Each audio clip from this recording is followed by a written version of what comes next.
from a bunch of shorts to just two, to a bunch of shorts to just two again. Only this time there was a feeling that the stories they picked were much more out of the norm. These weren't really fairy tale, they were sort of classic stories.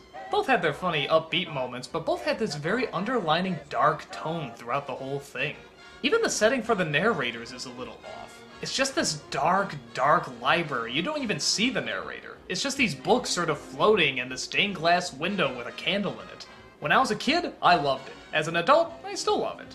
But heck, let's talk about them individually. You got The Wind in the Willows, which, when you get down to it, is another very strange book. Not that animals are walking and talking, that's not the weird part. It's the fact that everybody else in the world is human. And not just that, they're to scale. The rat is literally the size of a rat. That just looks so odd. But the rest of the story seems to follow pretty closely to the book. You got Toad, who's an extremist with anything. Anything that's new, anything that's hot, he's all over it. Mania, as the Brits like to call it. And he suddenly gets obsessed with motor cars. So he makes a really stupid deal with a guy named Weepy who, I don't know, I'm sure is some sort of ethnic stereotype. In that he hands over Toad Hull in exchange for the car. But in court, Weepy tells a different story and says that Toad stole the car, which gets him thrown in jail and only his friends are able to save him.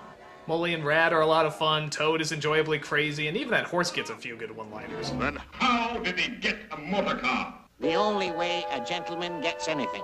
The honest way. And what is the honest way?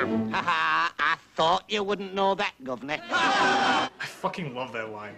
Next, you have The Legend of Sleepy Hollow, which in terms of story layout, even to the original book, is so odd to me, but I really love it because of that. Most of the short is just Ichabod Crane and how he interacts with the people in the town. He has a bully, he has a girlfriend, there's a little bit of a love triangle, and most of it is done through mime. You have Bing Crosby narrating it, but for the most part, people don't really talk.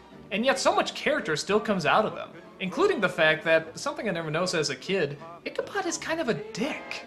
I mean, when you look at what he wants to do, he wants to marry this woman and mainly get her money. I mean, he's already fantasizing her father being out of the picture.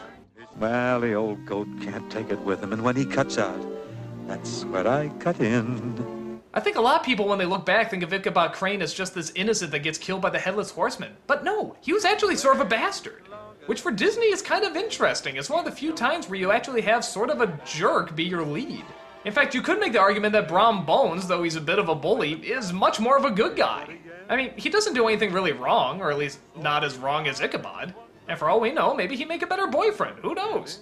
But of course the part everyone remembers is the built-up appearance of the Headless Horseman. My God, that laugh is cool. I think it's one of those rare times that a lot of kids found themselves both scared and laughing at the same time. The climax is a lot of fun that way. It's sort of like Evil Dead 2. In fact, I'd be shocked if director Sam Raimi didn't take a lot of the atmosphere and tone directly from this cartoon.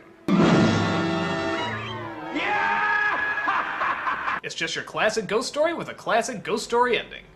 And the two seem to go actually pretty well together. Both take advantage of the fact that it's cinematic and they can get a lot of fun angles, and they also stick true to their stories, as well as taking some creative liberties. Whenever anyone thinks Wind in the Willow or Sleepy Hollow, these are usually the first two versions that come in mind, and that's probably not so bad.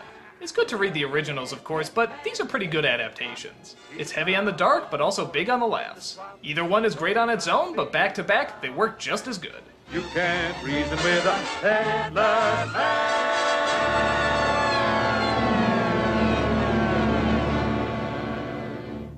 Man, I'm getting out of here.